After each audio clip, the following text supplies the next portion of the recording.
Welcome to another episode of What is Hashimoto's with Dr. Martin Rutherford.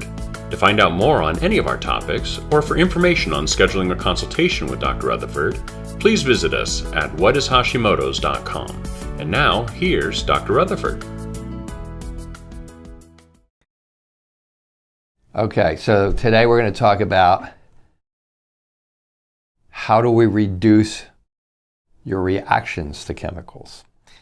And we've talked about chemicals, so what do you do about it? So it's an interesting thing. The first thing you do about it is try to get rid of as many of them as you can, but the topic is how do I reduce my reactions to it?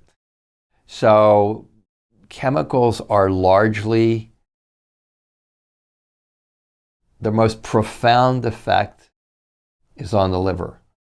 Okay, your liver does, it used to be 350 things, now I think it's up to 500 things that your 500 metabolic pathways that your liver is involved in, literally. Okay, but they have several major pathways.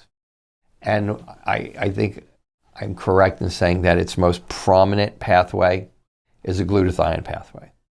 And so you've probably heard of glutathione. If you haven't, you're going to, okay, because glutathione is a major player in getting well and staying well in autoimmunity. And here's the reason why. Approximately 25% of the listed known triggers that trigger immune thyroid disease or perpetually keep triggering it are toxins, are chemicals, are BPA, they're plastics, they're formaldehyde, they're all these things that we live in. We live in this soup of chemicals.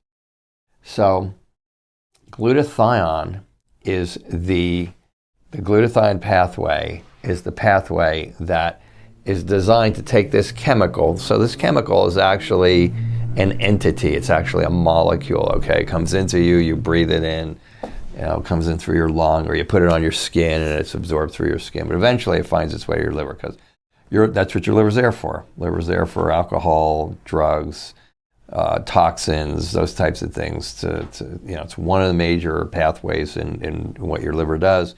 The glutathione pathway being the guy with toxins. Glutathione is the most powerful antioxidant known to man.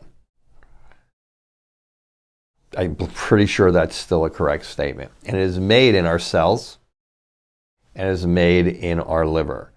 It's actually hard to get autoimmunity if you have enough glutathione in your system, because it does such a good job in also working along with vitamin D to dampen immune inflammation. It does so many things. It heals your leaky gut. It does a zillion things. I should just do one on glutathione.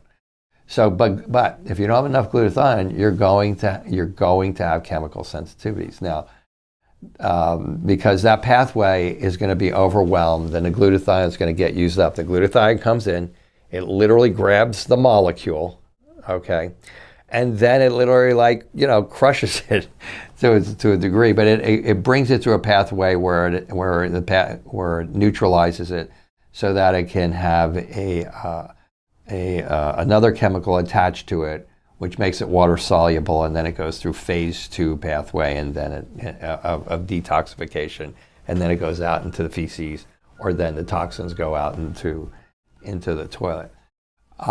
So the best thing to do is to keep your liver in good shape.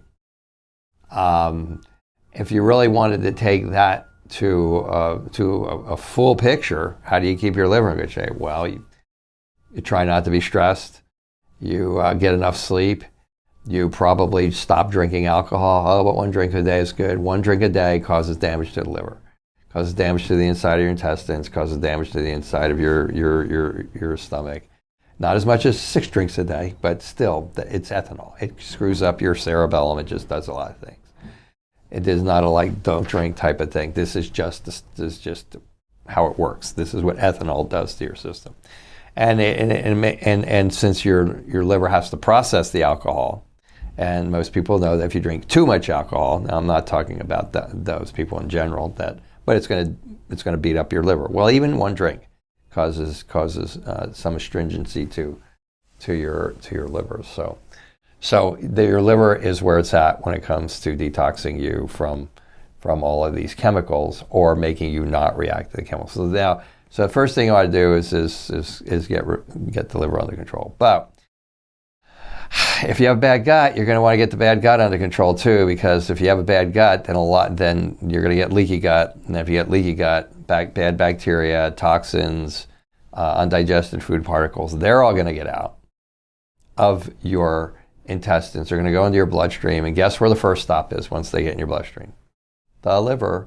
Well, the liver is where food sensitivities are formed, and a lot of my people come in, they have 40, 50, 60, 70, 80, 90 food sensitivities, all formed in the liver. Liver helps with your blood sugar. If your blood sugar is going all over the place, your diabetes type 2, your liver's overworking, trying to work with your pancreas and your adrenals to control your blood sugar. So you really need to, I think the person who asked this, I think was probably looking for the silver bullet. The silver bullet, if you don't want to do all that other stuff, is probably to pack yourself full of glutathione at high doses. But the real answer is you have to kind of get the gut under control, and you have to make sure that the liver is detoxing. So you have to kind of figure out if your digestive system is working. You have to figure out if you got a leaky gut. You have to, if you have autoimmune disease, you probably have to address that to some degree, preferably with an alternative approach, because that puts a tremendous demand on the liver when it flares up.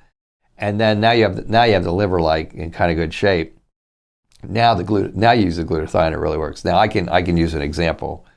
For me, I have eczema, okay, and so I do all the right things. I sleep properly. I get nice exercise. I don't eat anything. I have celiac, so I don't eat gluten, and I have Hashimoto's, so I don't do iodine. All these other things, I do all of that. But if I don't take, but on top of that, I also kind of have poor liver and pancreas function. And so for me, I have to do all that, and then on top of that, I have to take 800 milligrams of glutathione a day. Now, if I don't take those 800 milligrams a day, despite the fact that I'm doing everything else to make my digestive system and my liver happy, if I don't take that 800 milligrams, literally within like less than 7 days, my eczema will start to present itself.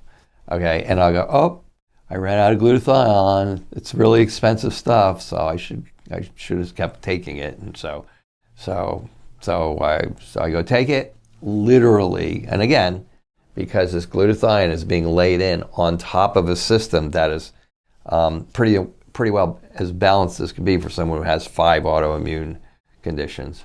When I layer it back in, because I'm doing all the good stuff, literally within 48 hours, my eczema will go back away. So, I mean, there's a lot to it. I guess that's my point. Okay, my point is there's not a silver bullet. If there was a silver bullet, depending on where your physiology is, possible. If you put 800 milligrams or so, or maybe more, of glutathione in there, it might work. It might work on bringing it down, bringing down your chemical sensitivity reactions. But likelihood is you're gonna need to fix your leaky gut. You're gonna need to, because most people who have those reactions have a leaky gut. So you're gonna have to fix your leaky gut, get rid of your food sensitivities. You're gonna have to detox your liver if it needs to be detoxed, and most people's do. And so it's a little bit of a process.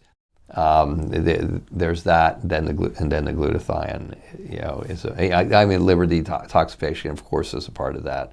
So any of the types of detoxifications that you are familiar with, I mean, every good vitamin company has a good liver detox product, and then there's the milk thistles and all the things you probably already know about. But that's really where it's at. Chemical sensitivities, that's where it's at. It's liver, gallbladder, which I kind of chunk together. It's liver, gallbladder, glutathione, fix everything else that needs to be fixed. Thank you for joining us for another episode of What is Hashimoto's?